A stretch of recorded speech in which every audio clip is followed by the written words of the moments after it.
second in our lunchtime lectures. And so, let's see here. So this UBC is an initiative to bring together and promote visualization all across UBC, visualization and visual data analysis across both research and teaching, all disciplines, and administrative contexts as well.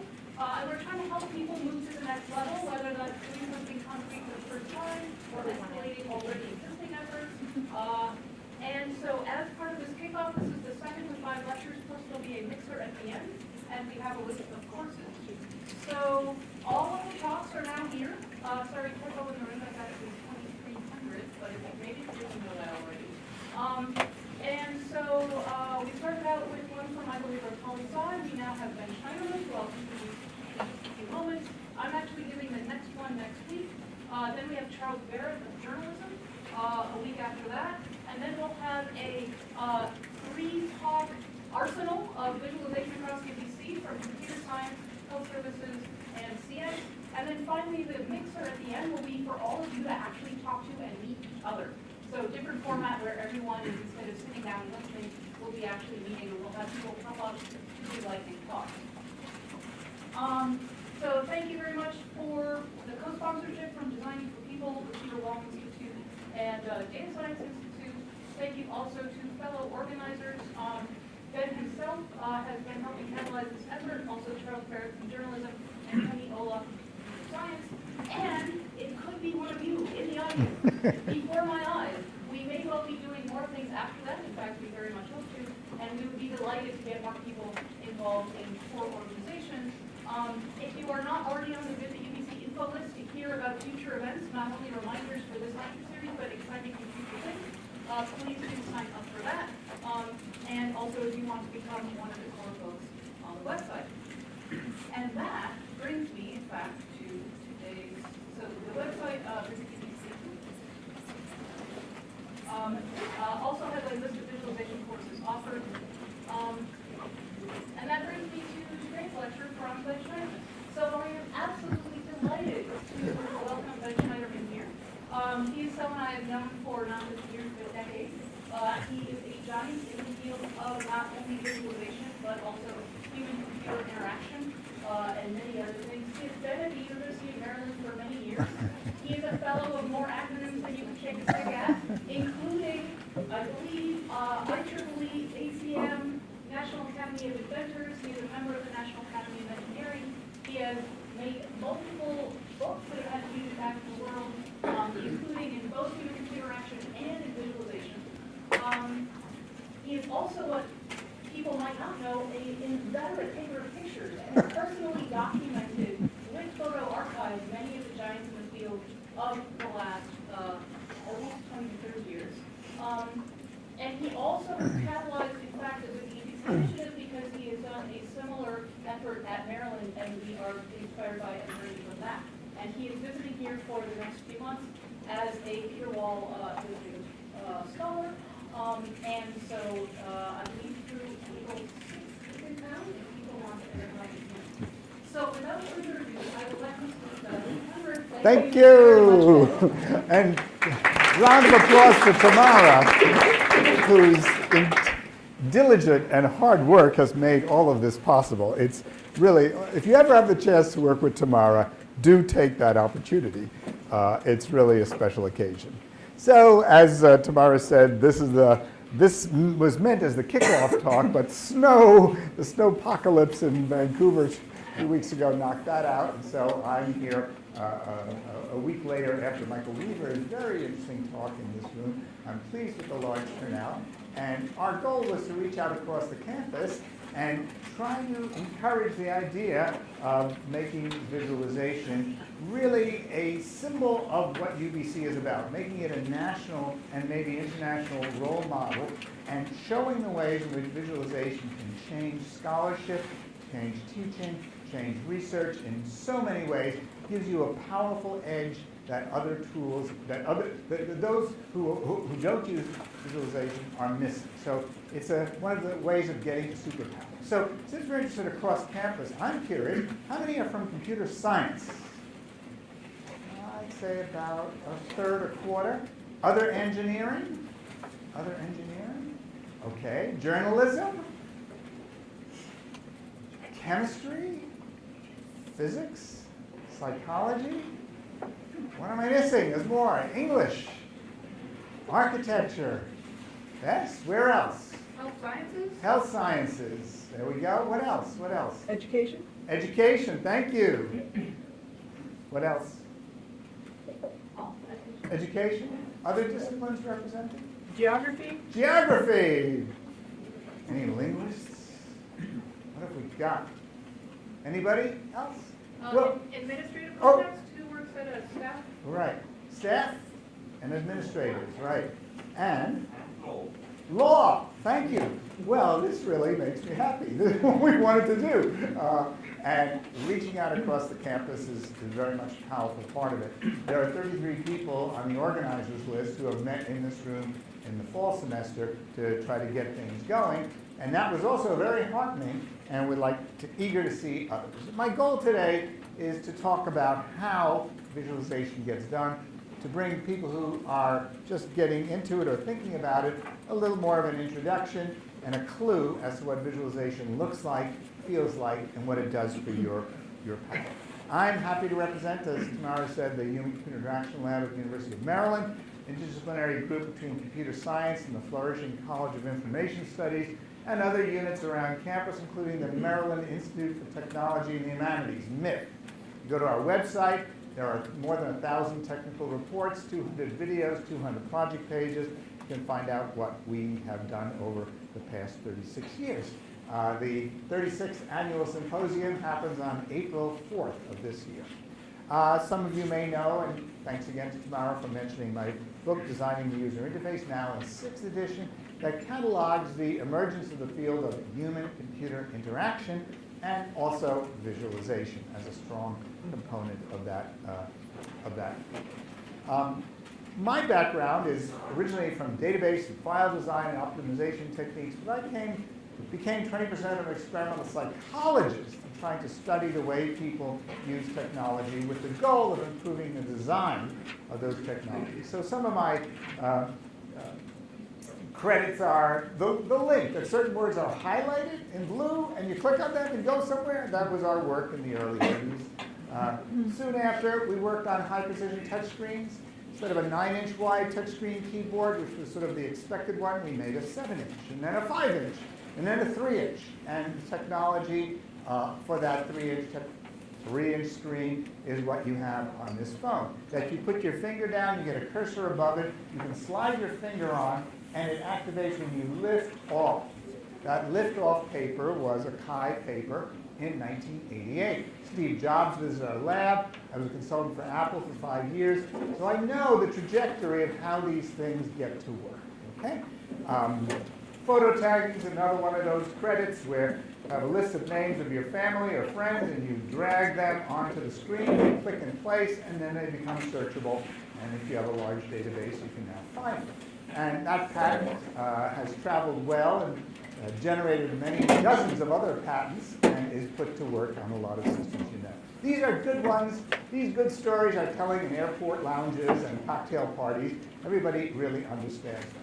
But the bulk of my work has been on these deeper issues, as Tamara mentioned, about visualization tools. Spotfire was our work from the mid-90s, and developing the idea of multiple coordinated windows with dynamic query slider controls. These double box sliders, you would adjust those sliders, and all these windows would update dynamically within 100 milliseconds, even for substantial sized data sets. So that was a set of important steps forward.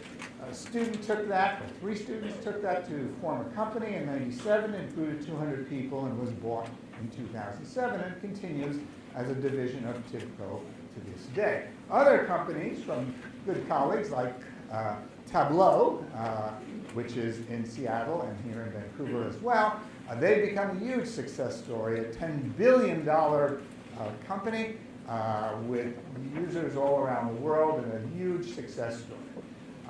Other work was, and I'll show these a little in a while, the tree map idea was one of the innovations here. We're looking at financial visualization. A pretty good day. Green stocks are rising, red stocks are falling. They're organized into 11 industry groups, and the area for each stock is the market capitalization of that company. So Apple's the biggest one, and then Walmart, Microsoft, Facebook, Google, and others that you can see are also big ones that catch your eye. The exceptions stand out, and then the counter movement to contrarian industries when tech and bank stocks are up, often utilities are down. It's contrary to the market. And so you begin to learn those patterns, and they remain long in your memory because they're so visually powerful. We also developed Node Excel. I'll be showing a little bit of that. A network visualization tool embedded in Excel, more than 500,000 downloads. It's the most widely used tool for network analysis and visualization. And we're just this week finishing the second edition of the book that is the driver for that tool. This is 10 years of our work about electronic health records. We've one thing to show, and I'll go through this example, a single patient history over a 100-year life on a single screen. The challenge was showing 1 million patients at the same time, and this one is a smaller number, it's only a few hundred, but it does show you the patterns of activity, the most common pattern, then the second most common pattern, and then all the strange cases and anomalies that happen in treatment plans along the way. So those are the kind of things we work. We work to make academic tools, which were research, but also we worked hard to make them viable go-to-market. We found that our work got better if we had real users working on real data with real problems. Taking it out of the lab, into the market, into the real world, makes your work better. And that's the story I tell in other occasions. So today the focus is on information visualization, and I'm going to make 3 claims as to why you want to do visualization.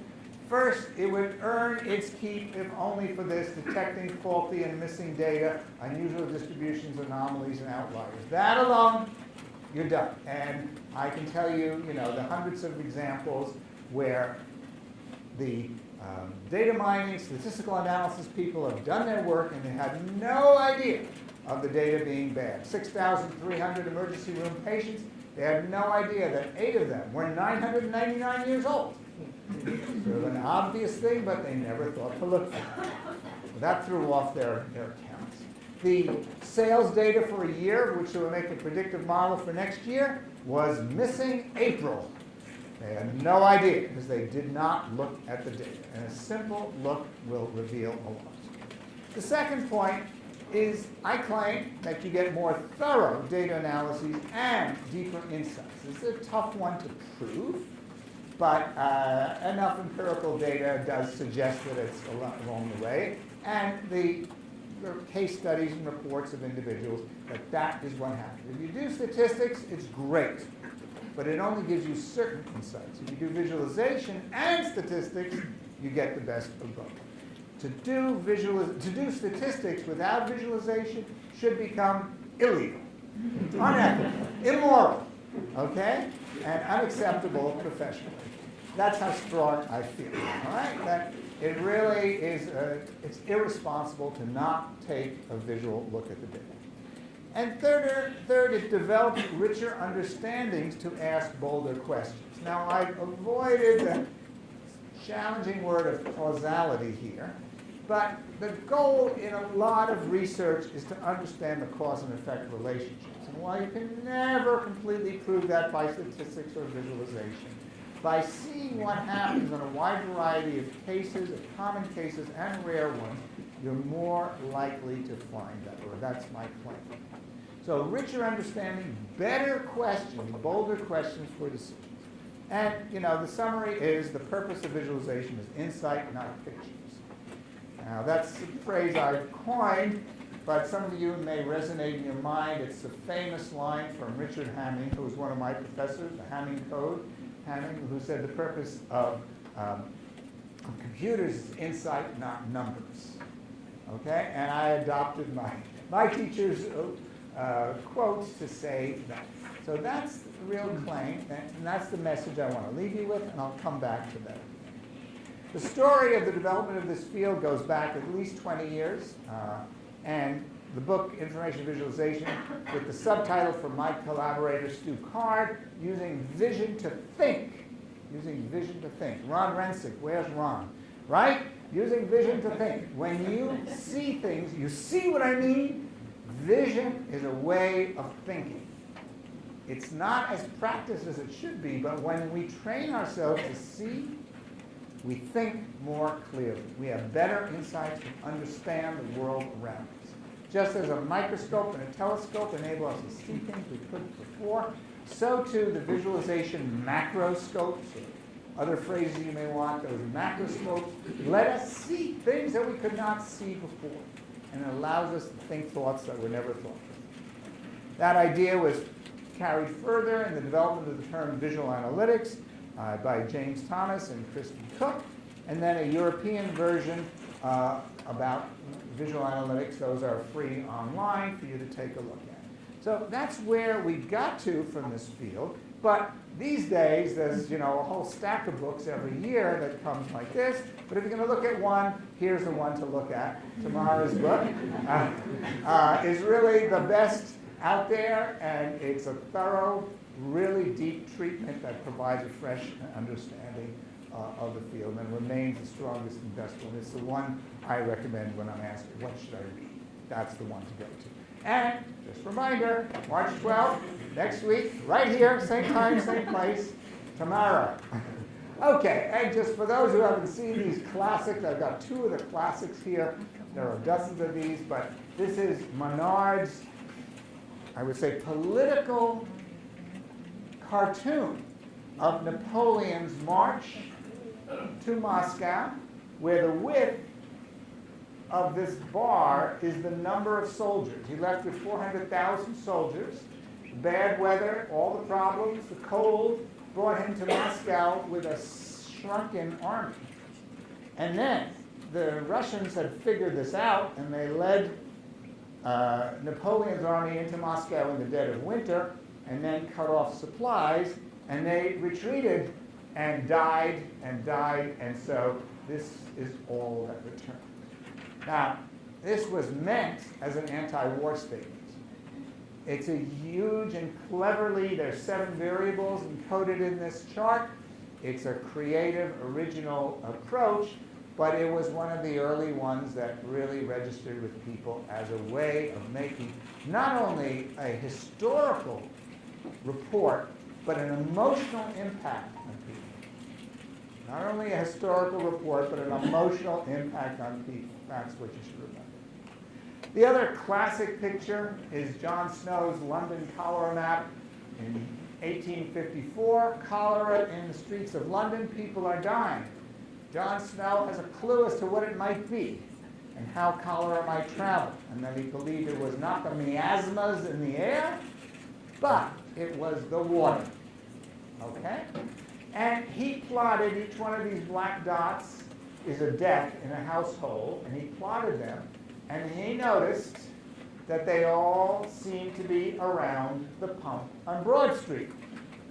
And this famous story, which has been retold many times and distorted many ways, and each person who tells the story makes up their own version of history, but it's a great story. The simple version is John Snow removed the handle of the pump, and the cholera epidemic stops. It's a great story, right? Cause and effect, clear message, data leads to solutions.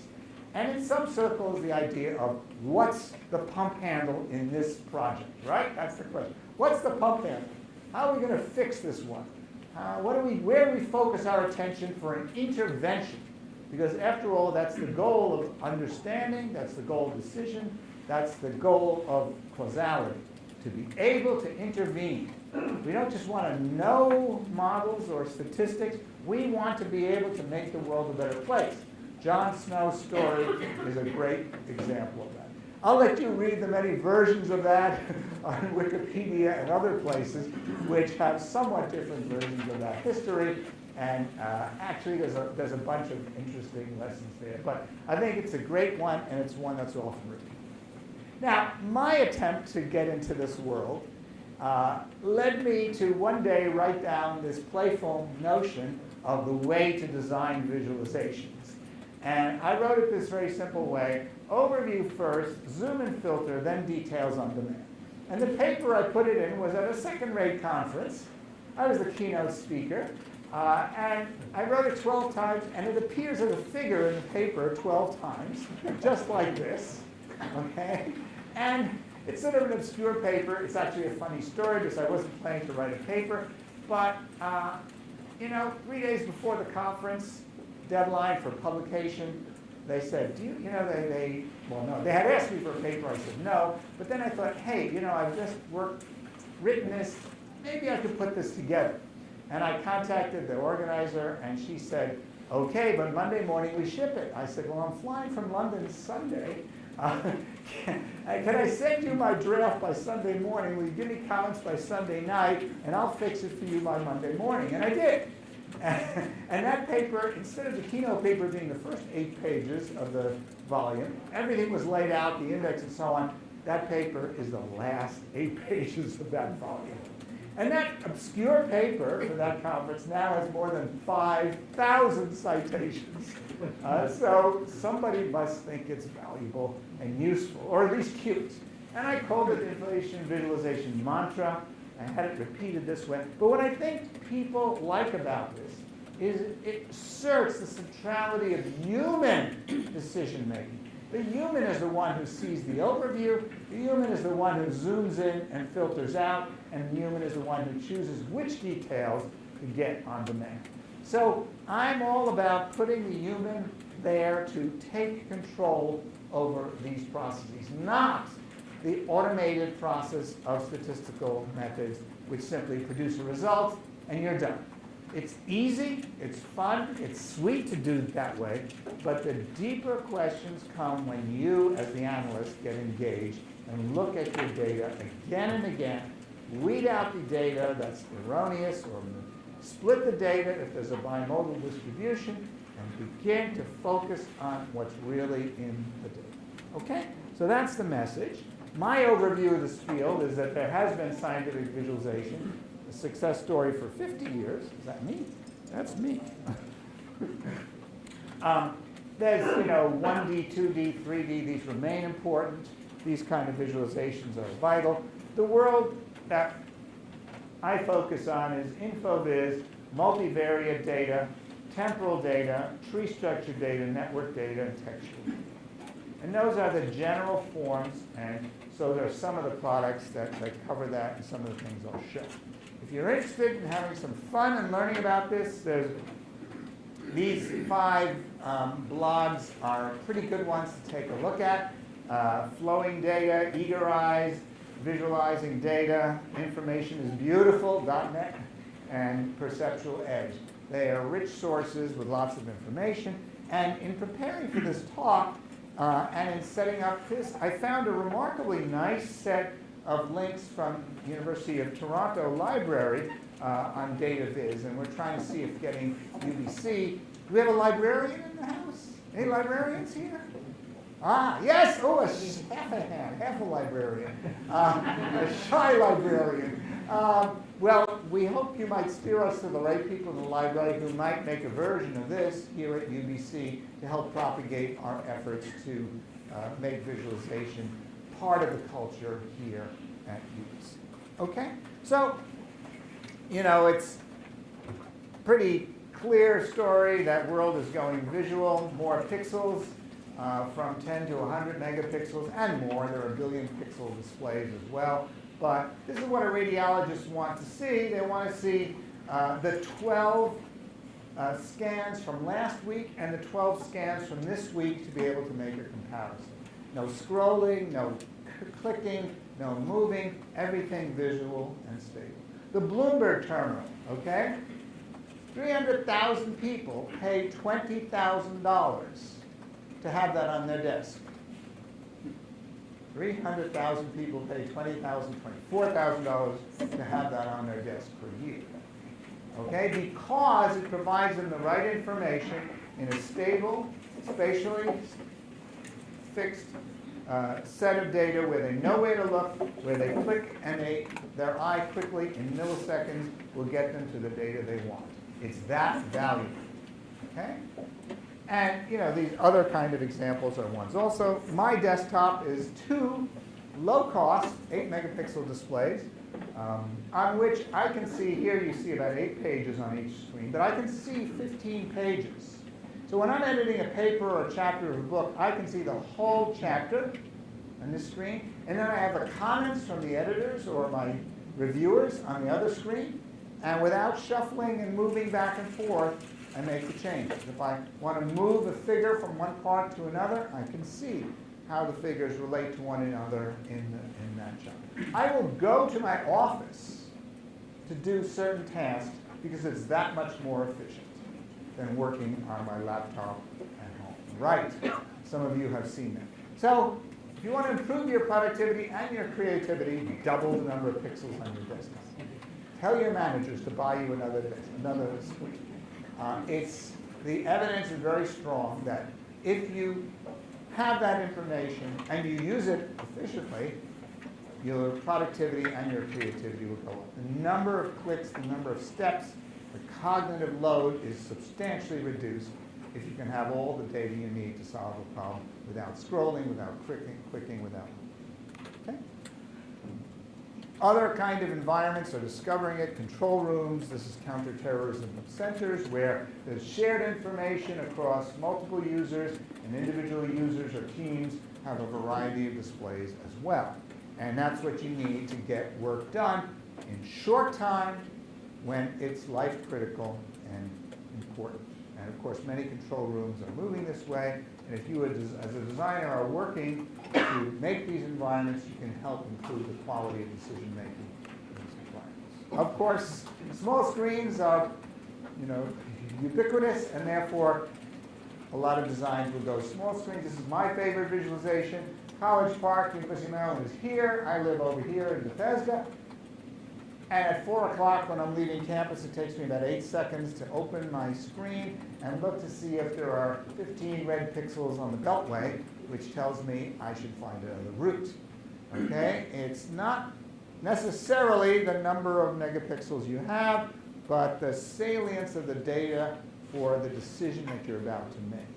So sometimes a small amount of data is effective. That's my step counter over periods of time.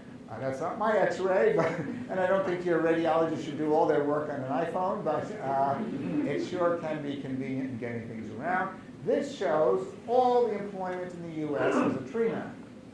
Okay, you can see that 80% is services, or 75, 12% is 12 or 13% are goods production, and government is another 11 or 12%.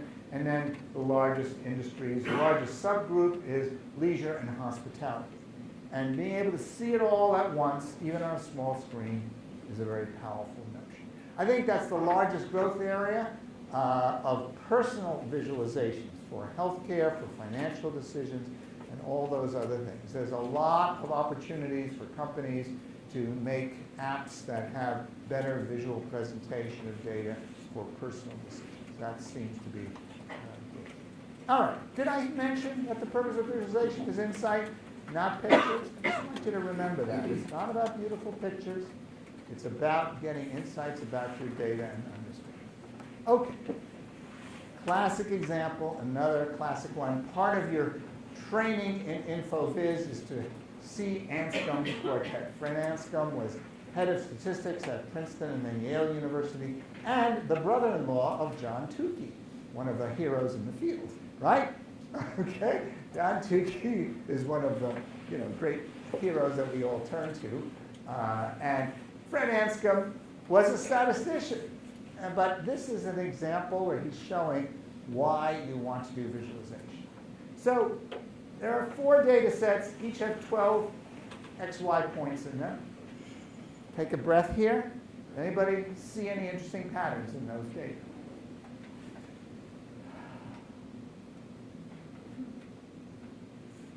A lot of 8s in X4.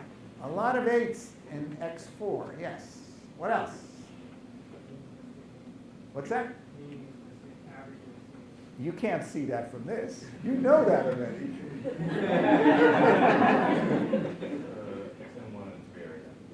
X in 1 and 3 are identical.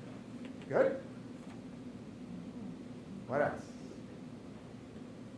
Got it? He said X in 1 and 3 were identical.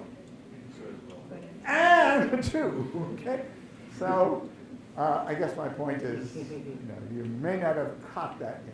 Now, as you gave the story, Anscombe was going to show statistics are good, but not that great. And if you run the means and the variance for X and Y, and the correlation coefficient, and linear regression, what do you know? They're all the same.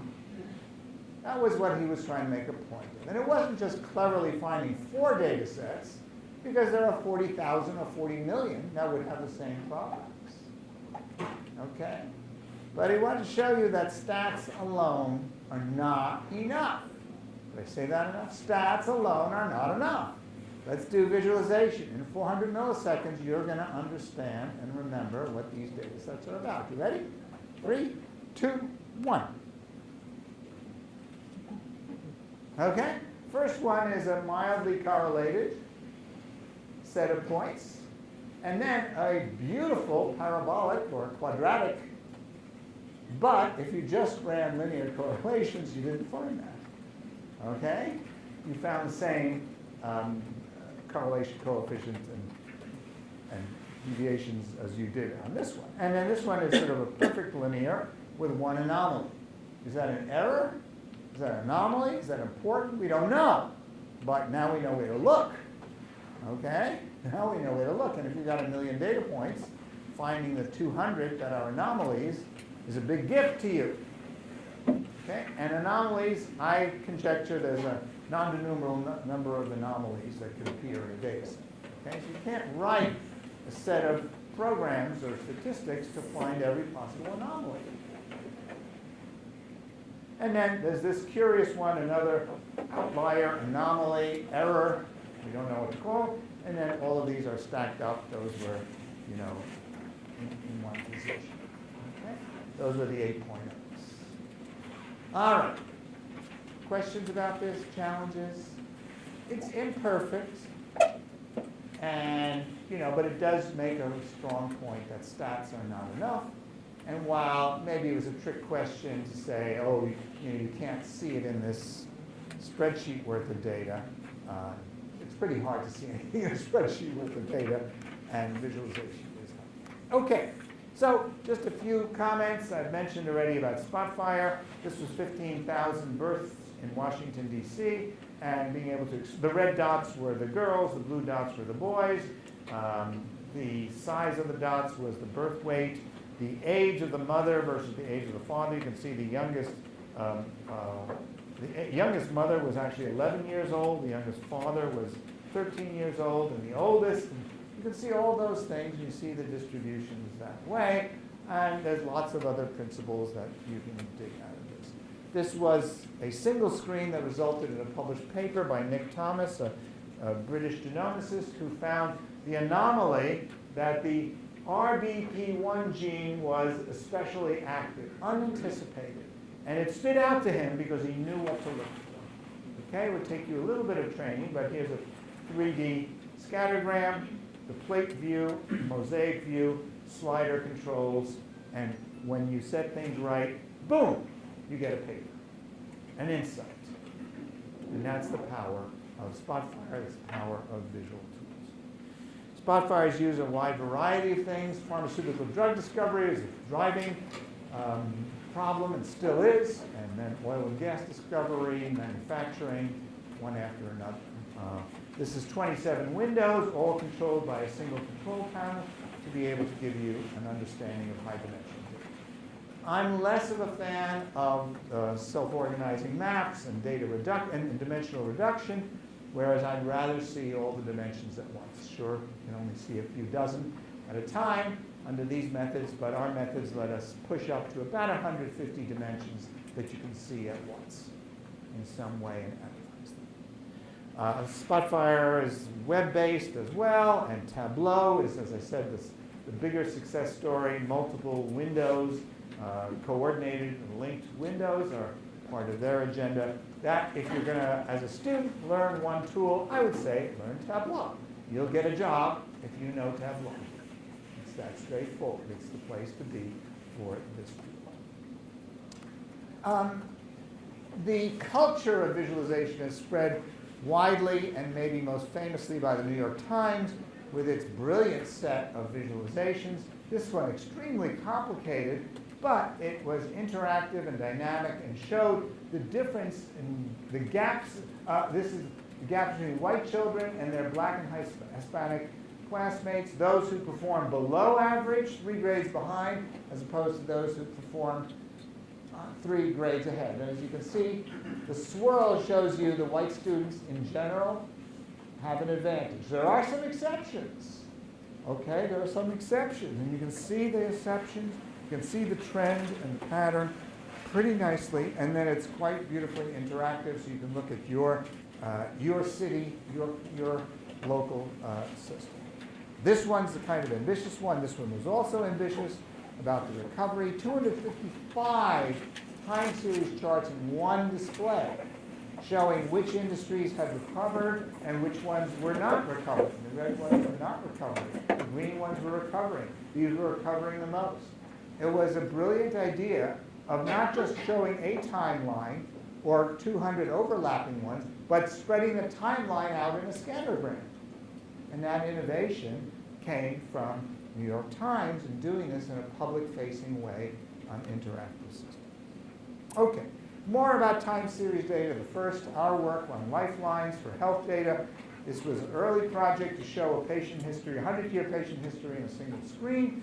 And this illustrates a lot of the points you have. It's zoomed into a 3-year period. This patient, this is today, this patient is pregnant, forecast to be pregnant for another 2 months. The fetus is over there.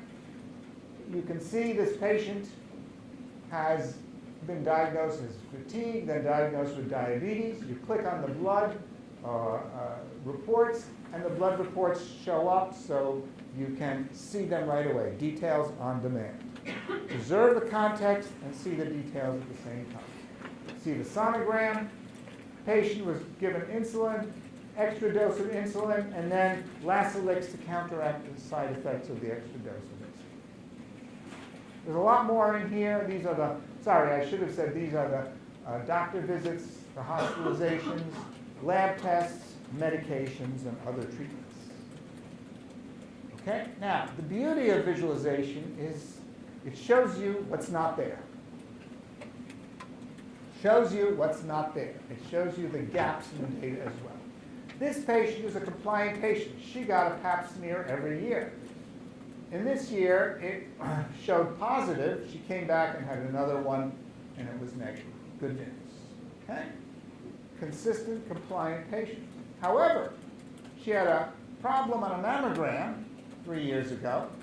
Came back for another mammogram, which was okay, and another mammogram, which was okay, but there's the gap. Never came back again. We don't know what happens. Okay? We don't know. It's not in the data set.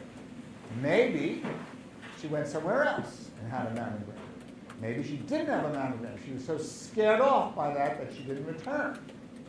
Maybe she had breast surgery and didn't need a mammogram. There's a lot of questions. But look at that. It stands right out if your eye and your mind are tuned and trained to see what's important. Okay? So one patient is a good one, but 1 million patients would be better, and we began to work on event flow, and that's the genesis of event flow. But I'm going to turn to some of the other visualization of timelines, and if we're lucky, we're not lucky. Except. Scroll all the way down? In the little box. Oh, in the box, right, I remember that. Now, this shouldn't be, I don't want to be on this network. I want to be on EduRoam, thank you. But maybe I had a copy of this. I think I downloaded, there we go. Let's see if my cached copy. Case, we're showing a very simple database of 223 stocks over a 13-month period. You can scroll through the stocks and see that some are going up and some are going down, some are jiggling around. But it's hard to get an overview until you look at the overview window, which shows you all the 223 stocks at once. The clear point is that February is a highly volatile month, and so we want to try to understand some aspects of that volatility. We select our time box, and let's look at the top part of it, and we see immediately an interesting pattern of stocks that rose all in February and then fell back in March. We have additional feature, which is that one company, Adaptive Broadband Corporation, rose ahead of them. We don't know why, but it's certainly something to look at. Did their investors know something? Were they savvy, or was it just a coincidence?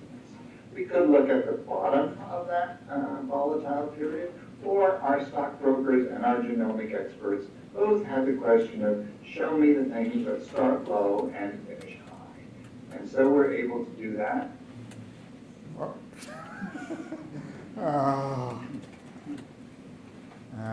Is it going to reload?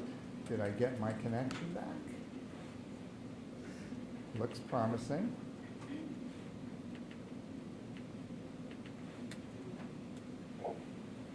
Go. Part of it. And we see immediately an interesting pattern of stocks that rose all in February and then fell back in March. We have additional feature, which is that one company, Adaptive Broadband Corporation, rose ahead of them. We don't know why, but it's certainly something to look at. Did their investors know something? Were they savvy, or was it just a coincidence? We could look at the bottom of that volatile period, or our stockbrokers and our genomic experts both have the question of, show me the things that start low and finish high. And so we're able to do that, and we can control how broad a catch we take for the high and the low points to see if the stocks that started low and finished high did so steadily, or they were volatile and went up and down. Another pattern we might look for, that many are interested in, the stocks that started low, they went up, and then they stayed up for a period of several months. Those are ones you might want to have. And so you can take that pattern, grab it, and then go looking for stocks at a different time in a year or at different value points in the cycle. And then our genomics experts and our stock market friends all said, well, that's great, but I want to see the ones that go in the opposite direction. When Microsoft goes up, does IBM go up or does it go down? So Harry built the flipper, and we can flip around and we can see the ones that go in the opposite direction. Hunt around, we can make the window wider, we can make the window narrower, give us a chance to explore the data in a thorough way. Time Searcher was designed to handle up to 10,000 stocks for about 200 time periods, so it would handle a lot of data. And this example is a very small one, but you can download Time Searcher for free from the Time Searcher website and give it a try on your own. Thank you. We got it. All right. All right. So that's Time Searcher. It's Harry Heiser's PhD project. It's now quite old, but its principles have been adopted by others. And this idea of dynamic, interactive exploration, not just a static view, but the capacity to move around, adjust the parameters dynamically, rapidly, incrementally, and reversibly is the charm of interactive visualization. Any question about that? Let me take a breath about that. Any question about Time Searcher or those dynamics? Yes, thank you. This might be a technical question. I'm just impressed about the speed, despite the amount of data that you have in the system. It doesn't, like, it's not laggy or anything like that. It's not what? It's not laggy, like there is no Right, delay. right. Like that was Harry's dissertation, and the methods he developed because of the challenge of making interactive screens have been then found and repeated by others. But his dissertation contains those algorithms to allow those rapid explorations in 100 millisecond update time. That's Definitely have to look at that. Definitely take a look. Okay, so another temporal data, and one of my favorite, my dear colleague Martin Wattenberg. His wife and he had a baby, and his wife wrote a book about baby names, okay? And if I showed you the 100 most popular names for children of each census in the U.S., 1880, every 10 years there's a census, and each stripe is the top 1,000 names, okay? And let's see, I think I've got this queued up here. Help. Where am I? Sorry, I got a little distracted. Second from the left, you see it? Thank you, good spotting. There we go. Okay, so you can cursor around, and sometimes you can see a thicker line. What do you think the thick line is? James. In 1940, James was the most popular name, but it got narrower and became less popular, okay? And that's the boys' names. Here's another. Michael was popular in the 50s, and the girl's name, Mary, was popular in the 20s and went away. Now, I love this thing because it's sort of, everybody understands this story, and yet there's an unlimited number of interesting questions that you can ask and get an answer for. So let's start with something simple, like my name. So we'll just type Ben, B-E-N. And now you can see all the names, and you can see the Bens declined in popularity, whereas when I was born, there weren't too many Bens. There were never Bens in my classes, okay? But when I teach, there's 3 in every class I teach. There's 3 Bens or Benjamin, and Benjamin became a very popular name much later, okay? You can notice the lovely transitions that go here. Anybody have a name they want to look up? Steve. Steve, thank you. Steve, lots of ST, Steve. And Steve, Stephen, Stephanie. Well, we'll go for Steve, and then we get Stephen. So Stephen's popular, and Steve less so. But you can see that sort of peaked in the 1950s and then went out of fashion, okay? I found it fascinating. So I began to ask, the point about this visualization was it started me to ask a question I never thought of. Could I find the names that had the biggest peak and drop in popularity? Okay? And the answer is, I can't. That the control panel here does not let me find them. Can I find the ones that started high, went low, and then returned? Okay, we might try to look for some of them just by spotting what's narrow in the middle but maybe thick at the end. It's really tough. So here again, here's a point where putting statistics together with the visualization would give you something even more powerful. Okay? But the cleverness which Martin did this animation, when he first did this, doing it at real-time speeds on the web was pretty impressive. So you could look at just the girls' names. Okay, he put in a few control panels, or just the boys' names. And then you can see the big ones. And he did another very nice thing. It's label where possible.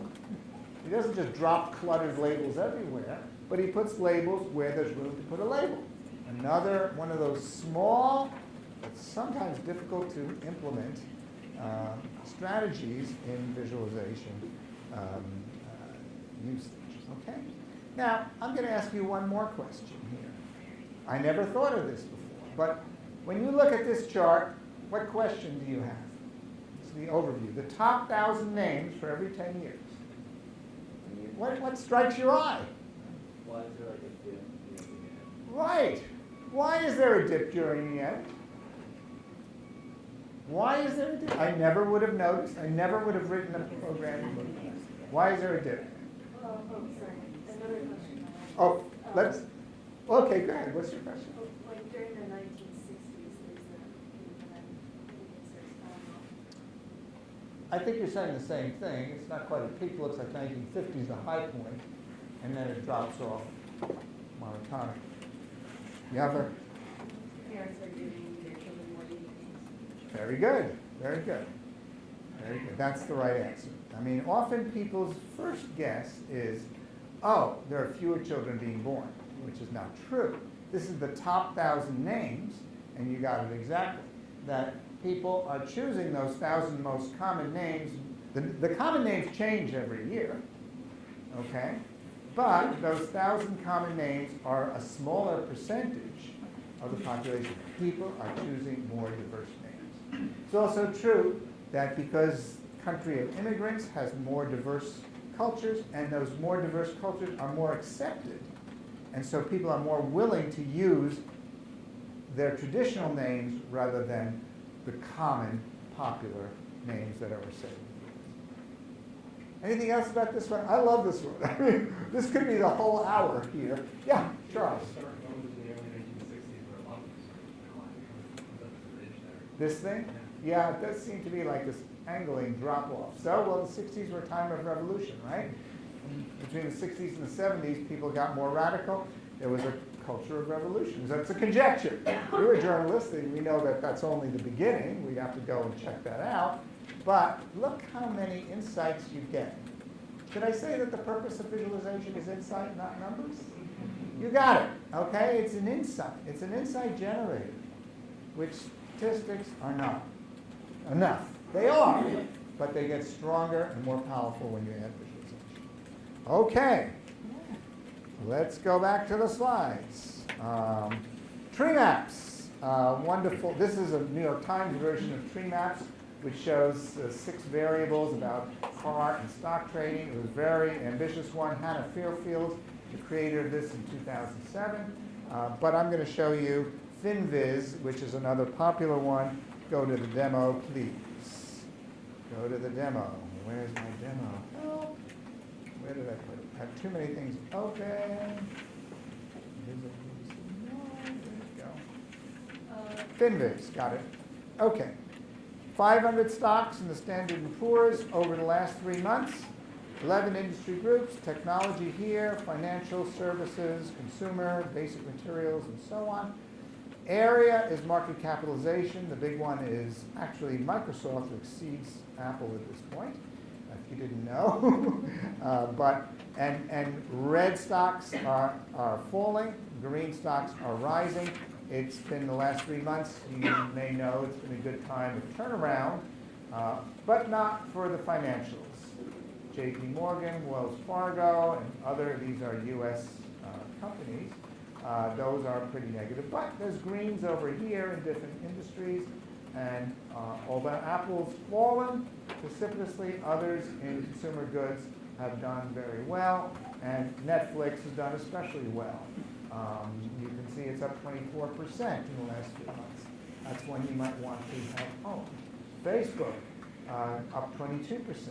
Those bright greens stand out when your eye and your mind is trained. 29%, the Boeing Corporation. What's going on? Okay, or has it done what it's done? And is it going to, we don't know the future, but it's a better way than others in finding the past. We could look at just today's performance, if we're still connected. Yeah, so today it was a pretty down day, although there are some exceptions. Facebook and Google did okay. And Getaways, I hate these ads, but you can see some of these patterns and explore. Any questions about this? Finviz.com, you can do this too. And hundreds or thousands of other websites use tree maps for medical data, for legal data, for all kinds of data. For books and movies and okay, that's a particularly bad day if you want to see what it stands out as. It's my birthday, actually. But I don't think that's why I went down. I don't think there was a causal effect there. Those are better days, a few days later. And if you like really good news, that's what really good news looks like. So your eye and your mind get tuned to these patterns. And then, of course, the anomalies stand out in pretty nice ways. This is Canada exports. I put Canada in.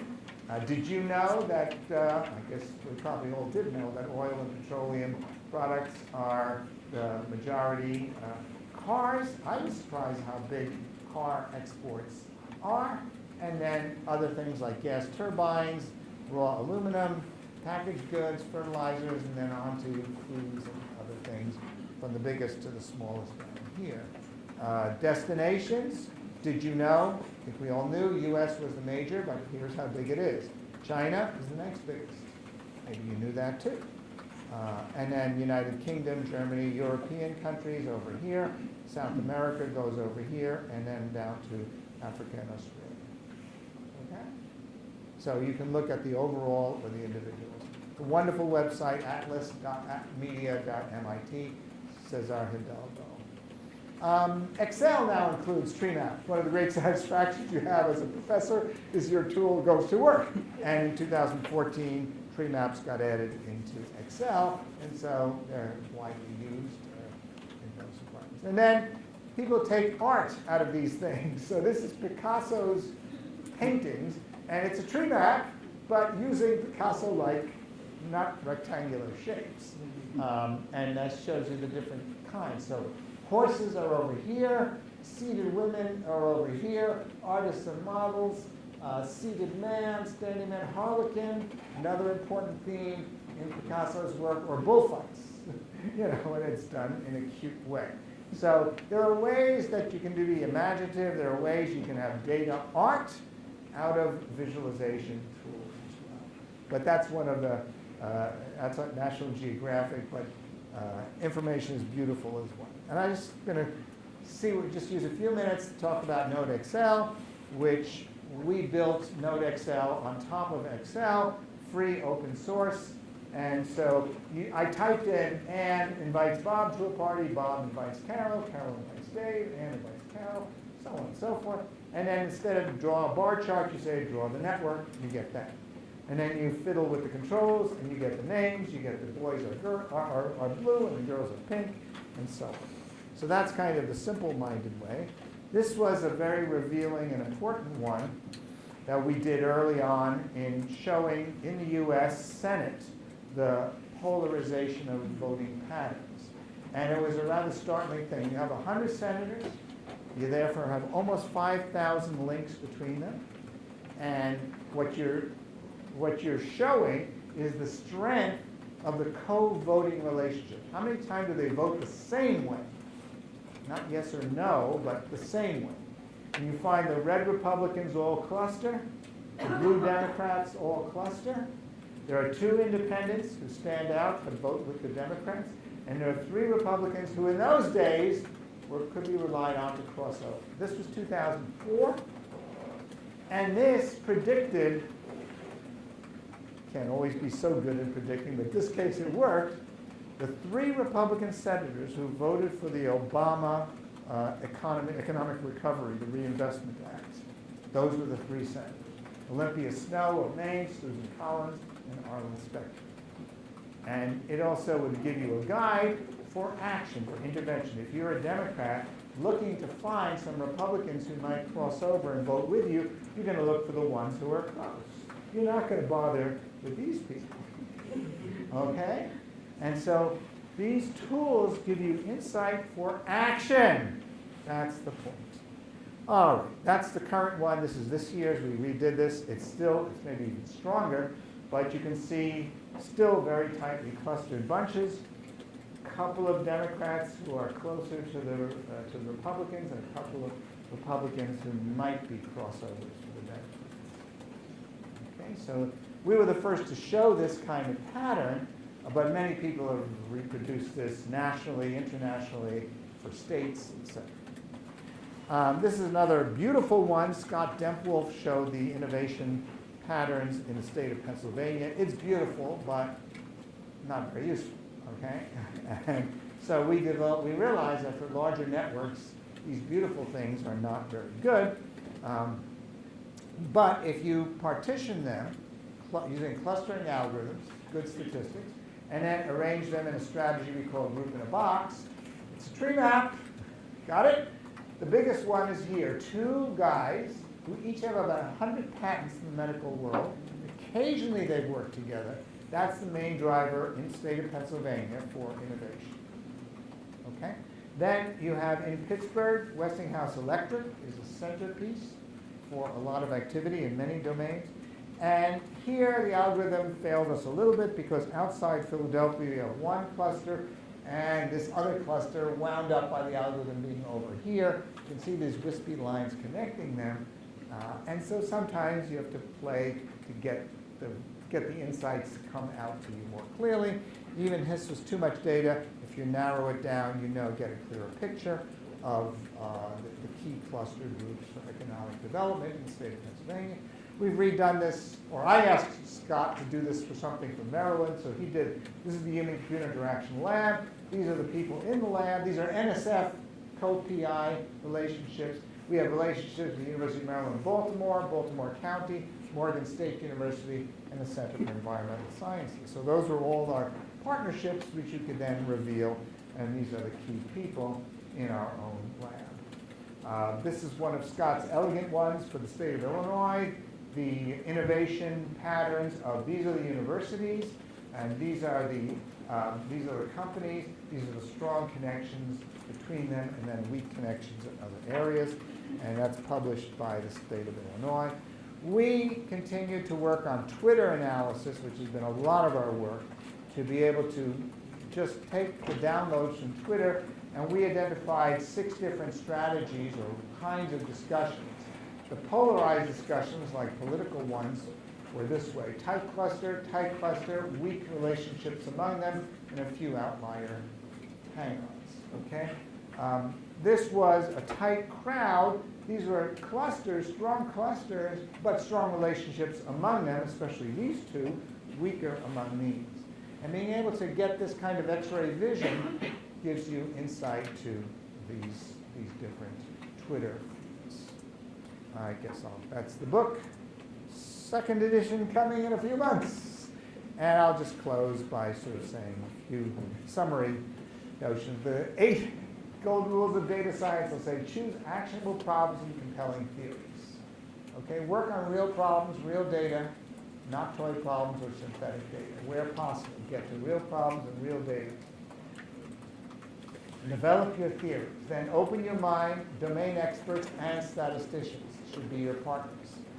I don't believe in the sort of automagically computed, domain-independent approaches to either statistics or visualization. You do need to understand the domain you're working.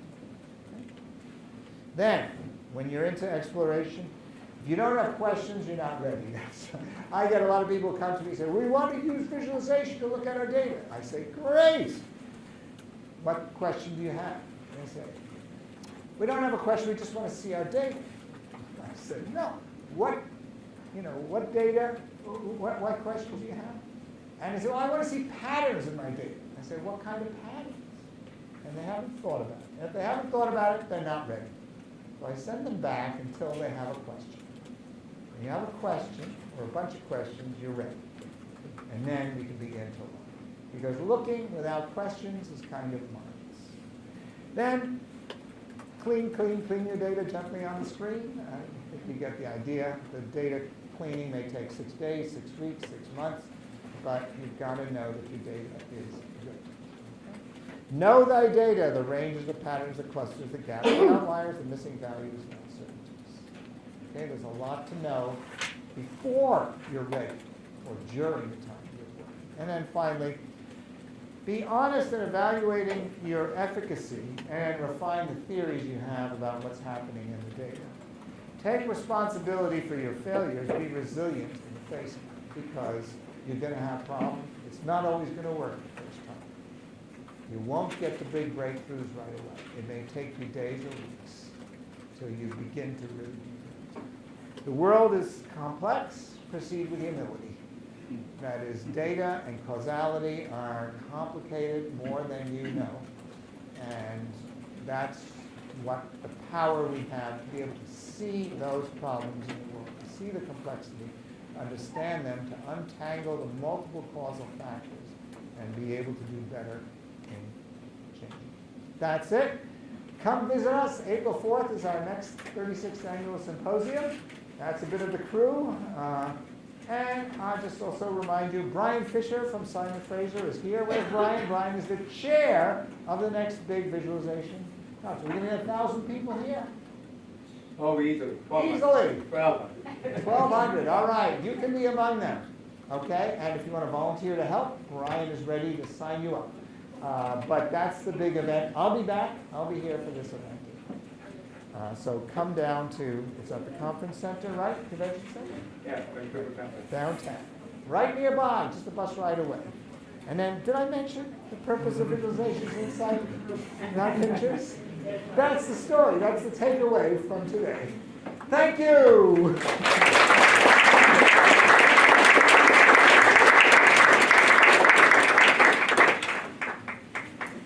And we have time for more questions. Did I finish fast enough?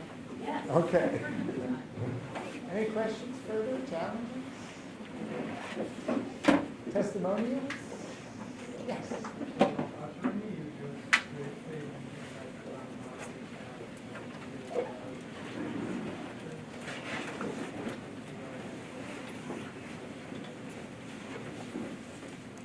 The question is that I'm not a fan of dimensional reduction. PCA on some days of the week. Other more richer strategies, self-organizing maps, no. Although I should be a little more accepting of them. Sometimes they're useful. But I don't like throwing out data. Why should I throw out data when I have the tools to manage large amounts of data? Okay? And those tools let me take a look, maybe not at every case, but say up to 150 dimensions, I think I can do it and show you those elements.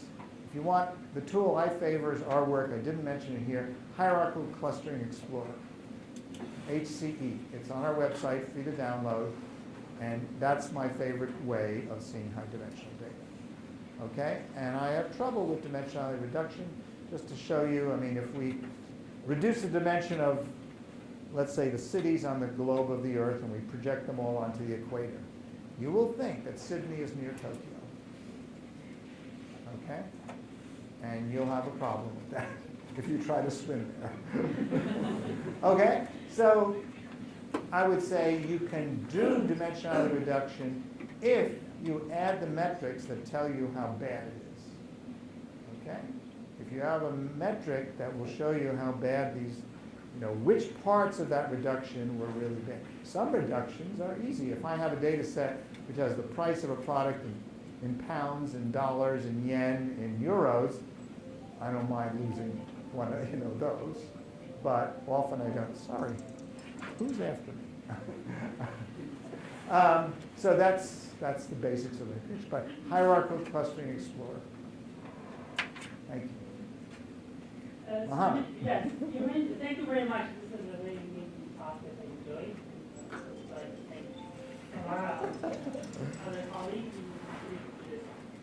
What's an example of a question that someone has posed to you?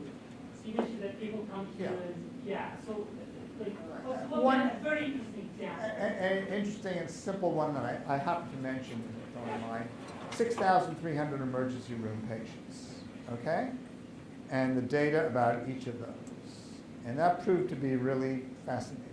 Their questions were very simple. For example, what's the average age of the men? What's the average age of the women? What's the average of the age of those admitted and those discharged? Okay? And I told you already there was a severe flaw that 8 of those patients were 999 years old. There were other flaws in the age data. There was kind of interesting distribution of ages that you would expect, but there was a huge peak of about 65 who were under 1 year old. It's just very strange to have so many babies. Well, it turned out that in parts of the hospital, the way they entered the age was to enter the year of birth. And for those cases, people entered the current year rather than the birth year. And so there were a lot of patients under 1 year old. No. What's that? Yes, but there's no way to have detected that, right? Because it's a valid data point. It's just the frequency of it is so anomalous. Okay? Another question in that experience. I mean, this was great fun because they had statisticians and others who had gone over this data and were doing all these analyses, and they had not picked up these. Their question was, we're looking for the patients that frequently return to the emergency room, the so-called bounce back patients. The patient comes back to the emergency room within 30 days, that's something got missed. They didn't pick up the problem on the first time. Okay? And so they wanted to know which were the candidates for the most frequent. Well, it turned out that for one branch of the hospital, every time they moved a patient from one part of the emergency room to another, it was recognized as a discharge and an admission. And so we had a patient who had 6 visits to the emergency room all on the same day. Okay? So again, the statistics were thrown off by this, but when you look at it with the tools we had, we could spot those kind of things. So those are the things. I mean, it goes on and on. Here's a nice one. We early on had a visit from a guy from the train route called Burlington Northern Santa Fe, BNSF. Okay, and he was a manager. He was a great fan of tree maps. And he had, built tree maps, and he just couldn't get them adopted across his company. He had done training sessions for about 200 managers, and they all thought this was good. They all understood it, but they didn't use it. And we had a long brainstorming session. I said, what kind of questions are they asking? I says, I really don't know. I said, well, let's find out. Okay, you go back, real users, real data. And his name was Larry. I said, Larry, talk to these managers. Find out what they do. And so it turns out one of the managers is responsible for the shipping of wheat in the Midwest. Another one is responsible for maintenance of the cars, of the train cars. Another repairs to the trains. Another was worried about shipping of automobiles across by train. Okay? And when he talked to them, he found out what they care about. That was the key. And so he wound up going to these 200 managers one by one, and he built a tree map. He set the controls on the tree map to show them just what they do. And so when they came into their office in the morning and they logged in, they got a tree map. And that was it. Then they became big fans because it showed them, without any effort, showed them exactly what they had to do that day. Another one, similar one that runs Chevron Texaco. They have about 10,000 oil pumps and oil wells. They're different fields. So each pump is at one, I don't know what you call it, one drill, and each drill is in a field. Okay? And then you have multiple fields. And he made a tree map for 10,000 of these that showed all of them at once, proportional to the volume of expected production, colored by the differentiation between the expected and the actual production yesterday. And so what you'd see are bright red boxes for those where the deviation was large, where they were, and that was probably the failure of some pump somewhere. The field was okay, the drill was. Others, you could see a slow degradation of that well, or the whole field was beginning to get bad over time. So each one of these required deep domain knowledge and specific questions that then resulted in success. Is that? Okay. Anything else? Yes. Thank you. Hello. Okay, I have maybe a controversial point. You said that shouldn't analyze data without a question. Generally, I agree with you. But I work in healthcare, right? And healthcare is transforming and getting a whole bunch of different kinds of data. So one problem I often have is they're saying, we don't even know what this data is, and we want to get an overview of it because we're not even too sure what it is or what it looks like, and we think maybe seeing it will help us. So should I go back to them and be like, okay, but think about it a little bit more and ask a question, or is there a way that I could design a tool that helps them navigate this unknown landscape? I think you can guess that that was an extreme and provocative statement. Yep. But it had substance to it. Yeah. And I don't know, part of me wants to say, yeah, that's okay, but another part of me wants to say, no. Let me hear from them about what they'd like to find out about this data. Why do they care about it at all? Maybe it's just new. I don't know. Maybe you're right. I'm not going. Maybe someone's like. You've got a point, sure. I'll grant you that. But I would say you might get a more productive, quicker thing. ask them to tell you about the data or what they've learned about it. Or, you know, just, I would say, what's each column? Tell me what each column of data is. Oh, no, wait, it's unstructured. Unstructured. Yeah, Okay. so sometimes it's literally like a loop, where it's like, they don't even know what this is, they can't look at it, there's too much. Actually, I'll stop you there. I don't know what unstructured data means. Okay? I mean, either it's textual data, or it's a network, or it's a tree structure, or it's a temporal series. I don't know what unstructured means. If it's unstructured, I can't do it. Go back. Come back when your data is structured in some way. Okay? So I think you want to sort of force this thing along. I don't buy the case of, oh, I've got impossibly complicated unstructured data. I don't know what to do with it. I can't begin. I don't, you know, it's just too much, you know. It's like trying to, whatever they say, boil the ocean, you know, or trying to take a drop of water from a stream. It's, you know, give me something that's a little more workable. Get it together, okay? Got it together. Brian. I want to continue with the controversial. I mean, what you often find out is that, you know, extracting questions from people isn't just a matter of saying, what are your questions? Sometimes it is, but sometimes there's this discourse you have to go through. You have to see how they live their lives, understand their situation, and ask them a bunch of questions about, you know, why are you looking at this and not astrology? Well, clearly there's a reason here, you know, and so, you know, don't give up on the, you know, getting questions so fast. Right. You know, sure, I could sometimes be a little too quick and hasty.